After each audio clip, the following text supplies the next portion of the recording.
Yes, people. So, following on from the last episode of Road to Funded, we took our first loss, but we've entered these gold shorts here. It's 8:15 on a Monday. On a Monday morning, it's Friday. I should be in work right now, but I'm not. I'm semi-sagging. But yeah, hopefully we've had a lovely reaction from this. So basically, the idea behind the trade is we're bearish. We've got this strong order block.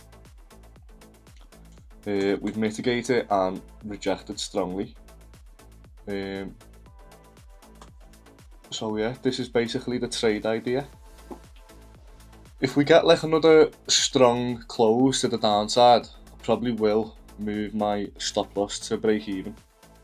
But I don't like to get in at break even straight away because sometimes it can have a little liquidity sweep inside the zone and then drop, especially with gold. So yeah, we'll see. Also, I forgot to mention the fact that this swing high is here gives me more conviction in the trade because, as we all know, price loves to sweep highs and then go lower, and vice versa if you're bullish. So yeah, let's just see how it plays out. If it doesn't win, then I don't mind because I'd take this over and over again. This is a high probability setup. So yeah.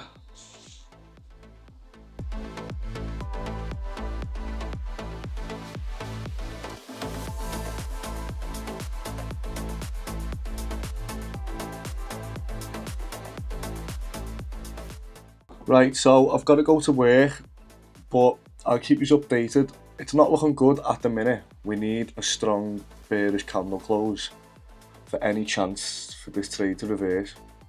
But we'll see. So I'm bunking off work again, but we have went and hit TP. Now I thought we was gonna hit stop loss, to be honest. When that candle closed very strongly in the zone, I was thinking, yeah, we're done for. But we've made yesterday's loss back and $28 more. So we're basically back to break even on the challenge. The trade flew past me take profit, to be honest, but I was happy with what it took, and yeah. Right, so I just want to talk dead quick about working a 9 to 5 and trying to trade at the same time because I was losing money for months and months because I was trying to trade and I didn't have a proper structure to my trading, and it was just manic. It was all over the place. Now, basically, what my trading looks like now, I'll either try and trade London before work from 7 a.m. to like 8 a.m. or just past it, or I'll come home after work and I'll trade from maybe 3 until 5, 6 o'clock. And the reason I can do that is because I switched to indices. I used to try and trade Forex, like GBP USD and stuff like that, and I'd see lovely moves happening throughout the day, but I'd be in work, so I'd come home from work and I'd have FOMO. I'd think, oh, everyone's made such and such today. I'd see people posting screenshots and stuff like that. And then I'd just get into a terrible trade because I'd felt like I'd missed out. Now, I weren't a terrible trader.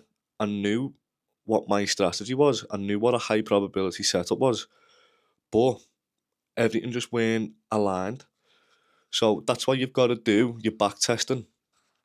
Like, for example, I've back tested after work times. So from 3 p.m. to like 6 p.m., I've back tested and I know that you can make money after work if you're like me. So you need to back test if you're struggling and you're trying to find a balance. Like even gold before, like gold pre London I know I can be profitable in that because I've back tested it. I've got all the statistics, and it just gives you more confidence.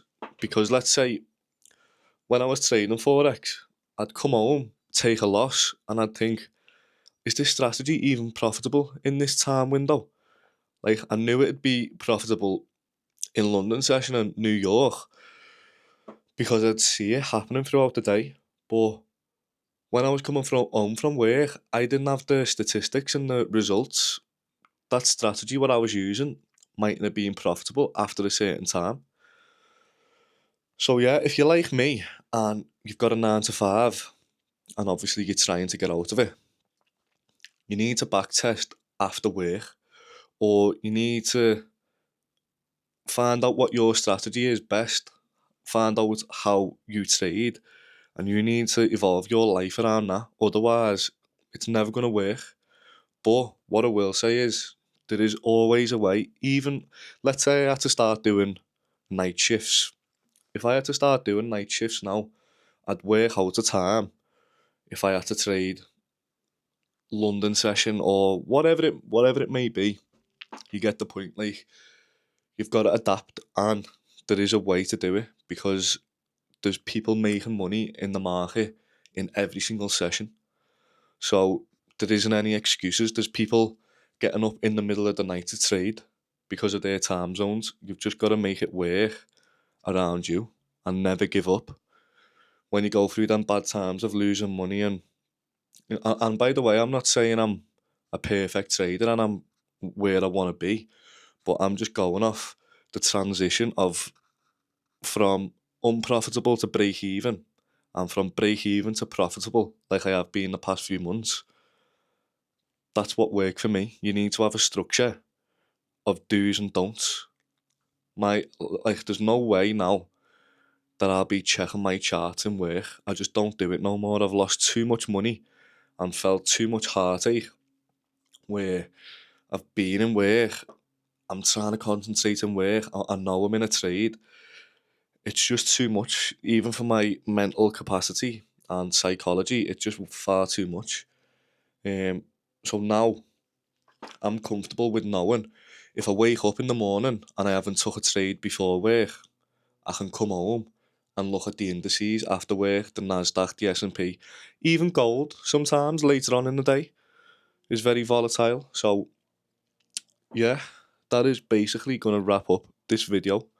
I just wanted to speak on having a 9 to 5 because I know a lot of people are still in work trying to get out of the situation, and it is definitely possible. You've just got to crack on, and yeah, we'll get there in the end. Trust me.